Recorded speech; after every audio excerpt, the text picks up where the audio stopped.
Olá pessoal, estamos aqui de volta, né, para fazer mais uma videoaula para vocês. O objetivo dessa videoaula é, de forma bem prática, de forma bem objetiva, a gente definir o que é um endereço IP, certo?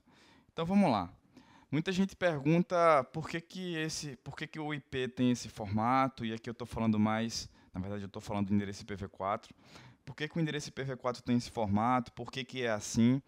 Então, vamos conversar um pouquinho sobre isso hoje, certo? O endereço IPv4 ele tem esse formato. Você tem alguma coisa, ponto, alguma coisa, ponto, alguma coisa, ponto, alguma coisa, certo? Por exemplo,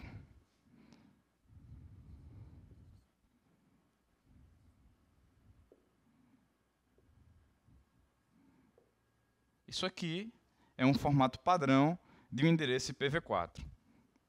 Mas por que ele segue esse formato? Então, vamos lá. Primeira coisa que a gente precisa saber. Existem algumas regras que definem esse padrão aqui, certo? Primeira coisa, o endereço ele tem 32 bits. Cada octeto tem 8 bits, certo? Então, vamos lá. Aqui eu tenho 8 bits, 8 bits, 8 bits, 8 bits. Ao todo, eu tenho 32 bits, certo? Isso aqui é informação importante. Se aqui eu tenho 8 bits, eu vou ter variações em cada octeto que vão do tudo 0, 8 bits 0, por exemplo, certo?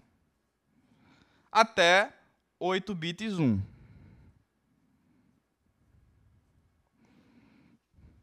Se eu transformar isso aqui para decimal, eu vou ter 0 e 255. Ou seja, cada octeto do endereço IP ele pode variar de 0 até 255. Eu até brinco que, vez por outra, aparece algum filme, um filme que trabalha, por exemplo, com contexto hacker, e aí sempre aparece aquela tela do computador e um cara lá implementando alguma coisa.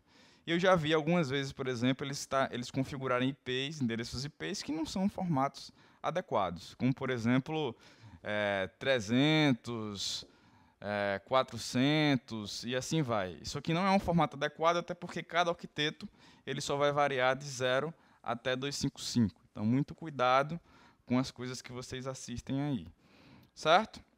Então, esse é o padrão do endereço IP. Vamos fazer uma definição bem objetiva do que é um endereço IP? Primeira coisa, o endereço IP é um identificador, certo? Ele serve para identificar dispositivos em uma rede. Ele é definido em binário, ou seja, na hora que a gente vai fazer um planejamento, na hora que a gente vai trabalhar a concepção do endereço, isso é feito em binário. Na hora que a gente vai implementar, de fato, eu vou implementar em decimal, certo? Ou seja, é um identificador de 32 bits, definido em binário, mas expresso em decimal, onde parte dele faz referência à rede, ou seja, identifica a rede, e parte dele identifica um host ou dispositivo, certo? Vamos repetir? É um identificador de 32 bits, ele é definido em binário, mas expresso em decimal, parte dele identifica a rede e parte dele identifica o host, certo? Lembrando que essa variação de rede e host, ela vai mudar, ela pode ser alterada com a implementação da máscara. É a máscara atrelada ao endereço IP que vai definir o que é rede e o que é host dentro desse contexto. Beleza, pessoal? Então, o objetivo dessa mini aula foi trabalhar a definição e o formato do endereço IP versão 4. Até a próxima.